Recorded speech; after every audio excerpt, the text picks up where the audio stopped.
नमस्कार दोस्तों, हम इस वक्त खड़े हैं सदानंद बैंक्वेट हॉल में, जहां पर नीला सोंस ने जनहित की आवाज नाम से जो यूट्यूब चैनल चालू किया, उसमें आज एक प्रेस कॉन्फ्रेंस ली और दो विषयों पर उन्होंने जनता की आवाज को लेकर के पत्रकारों के सामने दो विषय रखे हैं। दूसरे विषयों पर उन्होंने बाद में बात करने की बात की है। आइए जानते हैं क्या कहती है नीला सोंस इस विषय पर। सर्वप्रथम जनहित की आवाज के माध्यम से हमने कोशिश की है कि अभी लोकतंत्र का महापर्व आया है और जनता को अपने शहर के लिए डिसीजन लेना है, जनप्रतिनिधि चुनना है। तो इस माध्यम से मैं उनको सारी सच्चाइयों से अवगत कराऊं। मैं अपनी तरफ से तो कोशिश कर ही रही हूँ एक जनप्रतिनिधि होने के कारण कि मैं कितने जनहित के विषयों में काम कर सकूं, लेकिन जनता को भी जागरूक होना करना मेरा कर्तव्य है, इसलिए मैं उनको विषय से अवगत करा रही हूँ और उम्मीद करती हूँ कि विषयों की जानकारी से वो समझेंगे कि किस मतलब कैसे न्याय लेना है और उनके विषय क्या है। मैडम, चुनाव के वक्त ही ऐसे मुद्दे बाहर क्यों आते हैं? क्योंकि चुनाव से पहले जब भी हम बोलेंगे वो गायब, मतलब उसको लोग भूल भी जाएंगे और उस मुद्दे की गंभीरता नहीं होती है। चुनाव के वक्त पर वाकई में डिसीजन लेना है। आज आपको किसी विषय का फैसला लेना है तो आप पूरा R&D और सर्च करोगे, तो वो रिसर्च आप उस वक्त करोगे। तो ये विषयों को इस वक्त रखना जरूरी था। इन विषयों पे मैं तो लड़ी रही हूँ, अपनी जो भी कार्रवाई है मैं कर रही हूँ, लेकिन पब्लिक प्लेटफॉर्म पर लाना जरूरी था ताकि वो डिसीजन ले सके और उनके लिए आसान हो। भ्रष्टाचार किसने किया, नेता का नाम क्या है जो आप बार-बार रिपीट कर रहे हैं? देखिए, दोनों ही विषय महासभा से संबंधित है। दोनों ही विषयों का हमने पूरी तरीके से पुरजोर विरोध किया था और ये दोनों ही विषय जब लाए गए थे महापौर द्वारा, तो डेफिनेटली उस वक्त सत्ता के जो सर्वोच्च नेता थे वो सभी को नाम से परिचित है। वो आपके मांझी नरेंद्र मेहता जी के ही नेतृत्व में महापौर थे, उप महापौर थे और जो भी आगे की गतिविधियां थी। मैडम, चुनाव करीब आते हुए हर वक्त एक ही नेता को टारगेट किया जाता है, क्या कहेंगे उस पर? तो आप ये कह सकते हो कि एक ही नेता ने भ्रष्टाचार किया है। मैं तो दो विषय की बात कर रही हूँ, लेकिन उसके लिए मैं जवाबदेही नहीं हूँ कि किसको टारगेट किया जाता है। आप ये समझिए कि टारगेट नहीं हो रहा है, आप विषयों को देखिए। क्या विषय में आप वो बोलते हैं ना, प्रत्यक्ष को प्रमाण की आवश्यकता क्या है? क्या कभी आपने सुना है कि कोई मतलब डंके की चोट पे भ्रष्टाचार करे बार में? मतलब ये तो उस वक्त भी मैंने कहा था कि आप गार्डन को बार बनाने के लिए कोई कैसे ला सकता है महासभा में? जनप्रतिनिधियों को आप कैसे जिम्मेदार ठहरा सकते हो कि वोट करे? आज जनप्रतिनिधि कुछ नहीं बोल पा रहे क्योंकि सर्वोच्च नेता ने बोला और उन्होंने वोट किया। तो मतलब ये उन लोगों की मजबूरी समझिए ना आप, कि कैसे एक सर्वोच्च नेता से हर इंसान में हिम्मत नहीं होती है कि वो उसका विरोध करे। किसने बनाया गार्डन को बार? ये आप सभी जानते हैं। सर्वोच्च ने देखिए किसने, मैं हमेशा बोलती हूँ व्यवसायी कोई भी हो सकता था, आप भी हो सकते थे, कोई भी। मौका किसने दिया?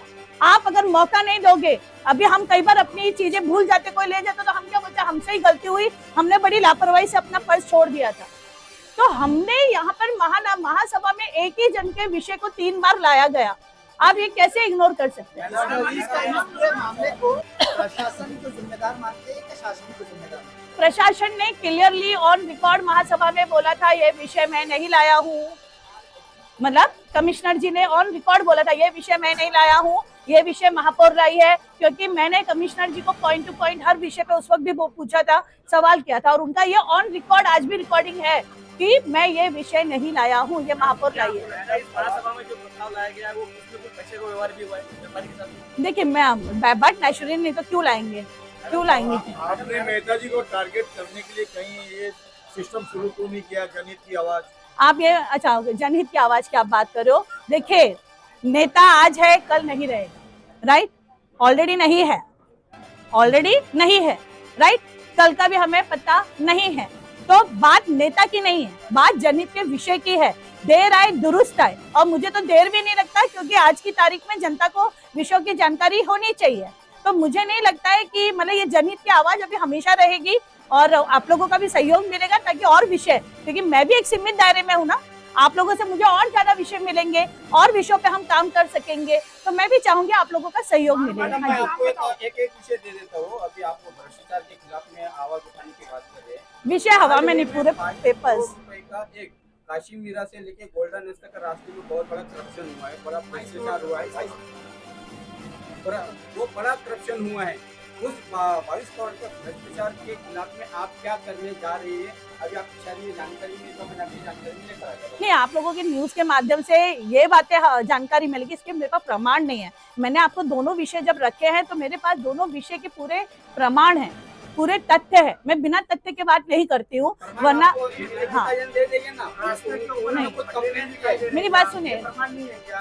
देखिए 22 करोड़ रुपए 18 साल की गारंटी, ये प्रमाण नहीं है? मेरी बात सुनिए, आप अगर आप ये बोलना नहीं, आप नहीं, बात किसी व्यक्ति की नहीं है, मैं विषय लाऊंगी उसमें व्यक्ति होगा, मैं हवा में बात नहीं करती, लेकिन मैं आपको रोड के ऊपर जरूर एक चीज बोलूंगी कि आप जो रोड की बात करो बेसिकली आप टेंडर प्रक्रिया की बात करो, कि किसी भी रोड के आज 1000 करोड़ के टेंडर निकले हैं, तो आप 1000 करोड़ की बात करिए, आप 20 करोड़ की बात क्यों कर रहे हो? मैडम नहीं, ये यहाँ पर आप आज- उनको सेव कर रहे हो, इसका हाँ। मतलब यहाँ पर आप उनका पक्ष ले रहे हो, उनको बचा रहे हो। आज टेंडर प्रक्रिया में, आज मोटरसाइकिल वाले टेंडर के कमर में पेन हो चुका है, उनके कमर की हड्डियां टूटे मैडम, उस रास्ते की वजह से जो हम आम रोड पे नागरिकों का गड्ढे, पैसा मेरी गया बात 22 सुनिए, करोड़ रुपया टैक्स के रूप में, रोड आप पे- उस पर क्यों नहीं बात कर रहे हो? रोड पे गड्ढे आप 1000 नहीं, करोड़ की नहीं बात आप कर रहे हो। बात करो करप्शन की, मैं आप करप्शन की बात और कर रहा हूँ। और आप एक बार कर रहे हो रोड पे गड्ढे की, तो गड्ढे रोड पे के लिए कॉन्ट्रैक्टर जिम्मेदार है, आप करप्शन का मतलब है कि टेंडर में पैसे का व्यवहार हुआ, आप ये बोलना चाहते हो? तो टेंडर में पैसे का व्यवहार सिर्फ 22 करोड़ की आप क्यों बात कर रहे हो, 1000 करोड़ की बात क्यों नहीं कर रहे हो? करना चाहिए, हाँ, आप 1000 करोड़ की बात करो। मैं जानकारी आपको